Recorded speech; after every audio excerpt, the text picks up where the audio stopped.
राधे कृष्णा दोस्तों। रामायण से जुड़े 21 रोचक रहस्य। रामायण हिंदुओं का एक पवित्र ग्रंथ है। हिंदू धर्म में रामायण का विशेष स्थान है क्योंकि रामायण का संबंध भगवान श्री राम से है। रामायण के बारे में हम बचपन से सुनते आ रहे हैं। रामायण में ऐसी छोटी बड़ी घटनाएं हैं जिनके बारे में ज़्यादातर लोग जानते हैं, लेकिन कुछ ऐसी घटनाएं भी हैं जिनके बारे में शायद ही सुना होगा। आइए कुछ ऐसे ही घटनाओं के बारे में बात करते हैं। नंबर 1, कौशल्या। श्री राम की माता कौशल देश की राजकुमारी थी। कौशल्या के पिता का नाम सकौशल और माता का नाम अमृत प्रभा था। नंबर 2, राम ने विभीषण को अमृत का वरदान दिया था।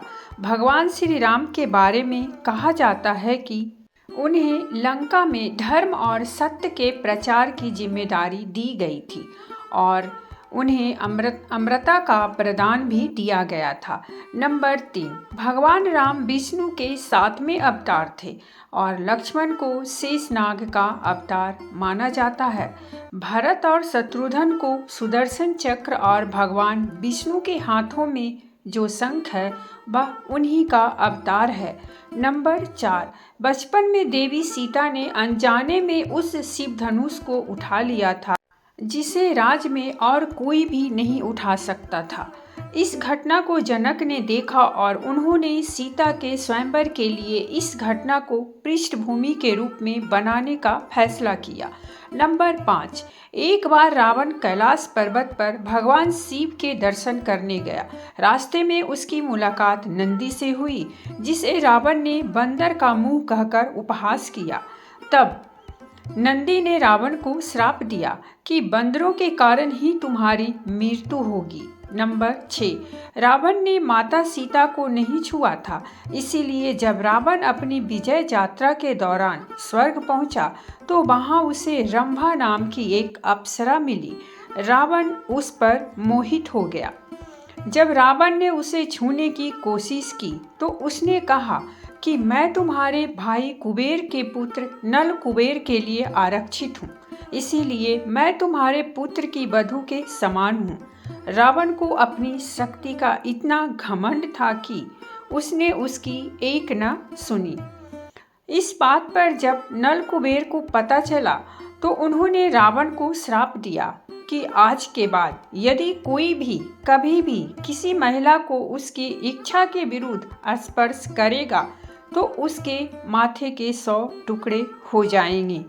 नंबर 7, रावण की बहन सुपर्णखा ने स्वयं रावण को श्राप दिया कि उसका प्रलय नष्ट हो जाए।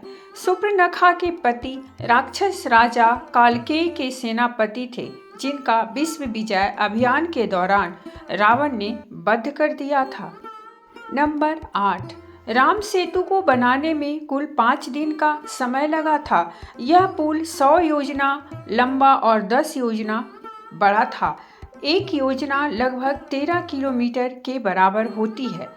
नंबर 9, वनवास के दौरान श्री राम ने कम्बंध नामक राक्षस का वध किया था। उन्होंने राम से कहा कि उन्हें सुग्रीव से मित्रता करनी चाहिए। नंबर 10, जब रावण विश्व विजय करने निकला तो उसका अयोध्या के राजा अनरण्य से युद्ध हुआ, जिसमें रावण विजयी हुआ था। राजा को निरंकुश वीरता प्राप्त हुई। उन्होंने मरते मरते श्राप दे दिया कि तेरी मृत्यु मेरे परिवार के ही एक युवक से होगी। नंबर 11, वाल्मीकि रामायण के अनुसार एक बार रावण अपने पुष्पक विमान से जा रहा था। उसने देखा कि एक सुंदर युवती ध्यान कर रही है। वह युवती वेदवती थी, जो भगवान विष्णु को पति के रूप में पाने के लिए तपस्या कर रही थी। रावण उस पर मोहित हो गया और उसे अपने साथ ले जाने के लिए मजबूर करने लगा। तब उस तपस्वी स्त्री ने रावण को श्राप दिया कि तेरी मृत्यु का कारण एक स्त्री बनेगी, और उसने अपने प्राण त्याग दिए। नंबर 12, रावण विश्व विजय के अपने मिशन पर यमपुरी आया था। उसका यमराज से झगड़ा हुआ और जब यमराज ने उस पर आक्रमण करना चाहा तो ब्रह्मा ने उसे रोक दिया। वरदान के कारण ही रावण की मृत्यु किसी देवता के द्वारा संभव नहीं थी। नंबर 13, रावण ने ब्रह्मा जी से अमृता का वरदान मांगा तो ब्रह्मा जी ने अमृता का वरदान नहीं दिया।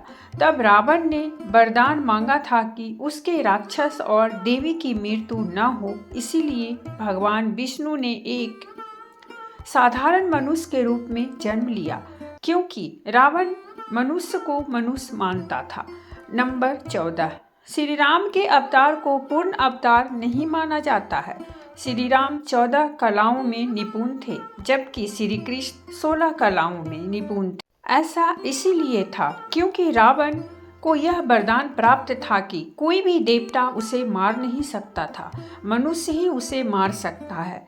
नंबर 15, जब रावण का भाई कुंभकर्ण ब्रह्मा जी से वरदान मांग रहा था, तब इंद्र के आग्रह पर माता सरस्वती कुंभकर्ण के जीभा पर बैठ गईं, जिसके कारण कुंभकर्ण ने इंद्रासन के बदले निद्रासन का वरदान मांगा था। नंबर 16, गायत्री मंत्र में 24 अक्षर हैं और वाल्मीकि रामायण में 24,000 श्लोक हैं। गायत्री मंत्र रामायण के प्रत्येक 1000 श्लोकों के बाद आने वाला पहला अक्षर है। गायत्री मंत्र एक पवित्र प्रार्थना है जिसका उल्लेख सर्वप्रथम ऋग्वेद में किया गया है। यह एक महाकाव्य का सार माना जाता है। नंबर 17, जब भगवान राम ने वरुण से समुद्र को स्थानांतरित करने के लिए कहा ताकि वह और उनकी सेना इसे पार कर सके, तो वे नहीं सुने। इससे भगवान राम क्रोधित हो गए, इसलिए उन्होंने वरुण को स्थानांतरित करने के लिए अपने शक्तिशाली ब्रह्मास्त्र का उपयोग किया। वरुण ने श्री राम से सहायता करने का अनुरोध किया।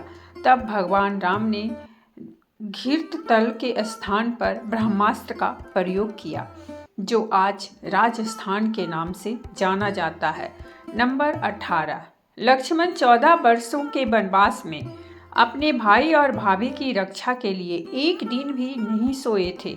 वनवास की पहली रात में जब राम और सीता सो रहे थे, निद्रा देवी लक्ष्मण को दिखाई दी और लक्ष्मण ने उन्हें आशीर्वाद देने के लिए कहा ताकि उन्हें कभी नींद न आए। देवी निधि ने उनसे पूछा कि क्या आपकी जगह कोई और सो सकता है। लक्ष्मण ने सलाह दी कि उनकी पत्नी उर्मिला सो सकती है। यह सुनकर देवी निद्रा उर्मिला से इस बारे में पूछती हैं और उर्मिला इसे सहर्ष स्वीकार कर लेती है। नंबर 19, श्री राम के वंशजों ने भी महाभारत के युद्ध में भाग लिया था, जिनका जन्म महाभारत काल में कौरवों की ओर से लड़ने वाले राम कुश के पुत्र कुश की 50वीं पीढ़ी में हुआ था। नंबर 20, भगवान श्री राम ने ही सबसे पहले अपने 14 वर्ष के वनवास के दौरान भारत की सभी जातियों और संप्रदायों को एक सूत्र में बांधने का कार्य किया था। एक भारत बनाकर उन्होंने सभी भारतीयों को एक कर अखंड भारत की स्थापना की थी। भारतीय राज्य तमिलनाडु, महाराष्ट्र, आंध्र प्रदेश, मध्य प्रदेश, केरल, कर्नाटक सहित Nepal, Laos, Kampuchea, Malaysia, Cambodia, Indonesia, Bangladesh, Bhutan, Sri Lanka, Bali, Java, Sumatra और थाईलैंड आदि लोक संस्कृतियाँ और ग्रंथ आज भी इसीलिए जीवित हैं। राम।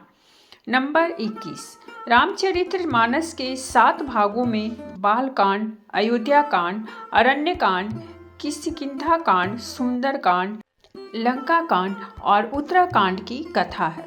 तो दोस्तों, ये थी हमारी आज की कहानी, और कहानी अगर अच्छी लगी हो तो प्लीज़ हमारे चैनल को सब्सक्राइब कीजिए, वीडियो को लाइक और शेयर जरूर कीजिए। कहानी सुनने के लिए बहुत बहुत धन्यवाद। मिलते हैं हम एक नई कहानी के साथ।